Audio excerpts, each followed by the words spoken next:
Seriously, this is tough.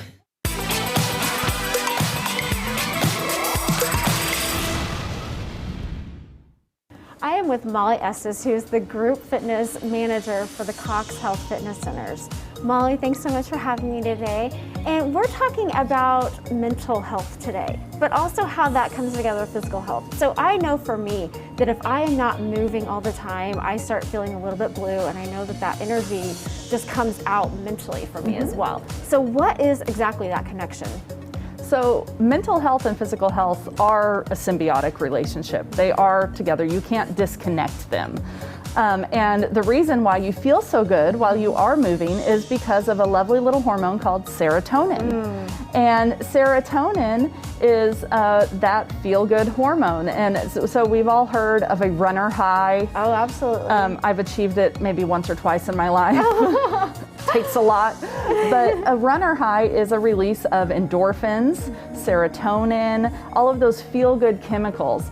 And what's funny is a lot of antidepressants, that's what they try to do. They try to stimulate serotonin production in our bodies by doing it in a pharmaceutical way. And it works, but it's a lot easier to get up and go for a walk and get some nice natural serotonin going than waiting for a pill to kick in sometimes. And so what they're finding is studies find that just moderate exercise, 150 minutes a week, which is the American Heart Association recommendation of 30 minutes a day, actually equates to the same amount of serotonin production as a just low dose antidepressant would. Really? Yeah.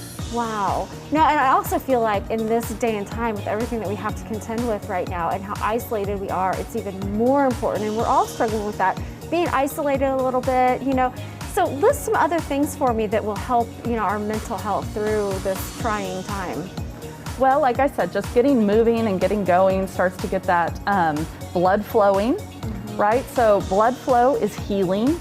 Anytime that we have more oxygen going to our cells is always going to help. So if we've got some aches and pains, let's say we suffer from a little bit of arthritis or just, you know, that just feeling of blah and we don't want to get up because we've got some aches. Well, that extra oxygen and that extra blood flow will help to heal those places and help bring inflammation out of the body.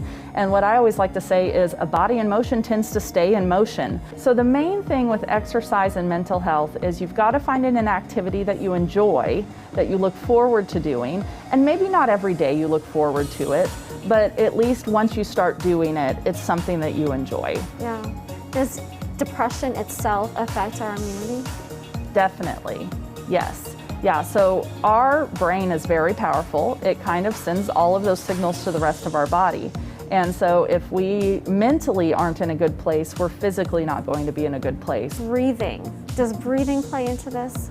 Huge. Our diaphragm muscle is tied to what's called the phrenic nerve. Well, what happens to a muscle if you don't use it?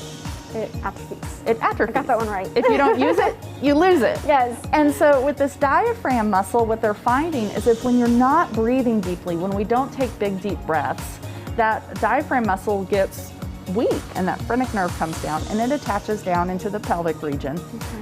Well, when that diaphragm's getting nice exercise from breathing deeply and properly, that signal from that phrenic nerve works better to our brain and we're able to process emotions better and we're able to actually deal with a lot more stress that's thrown at us. Now, if we do all of these things correctly and we're still struggling with any kind of mental health issues, Cox has some outlets that we can use, correct? Oh, absolutely. We have amazing counselors, we have amazing doctors that you can see to help get you on the right path where maybe you are going for your daily walk, maybe you are really trying to eat right and doing all these things, but it's still not working. That's okay.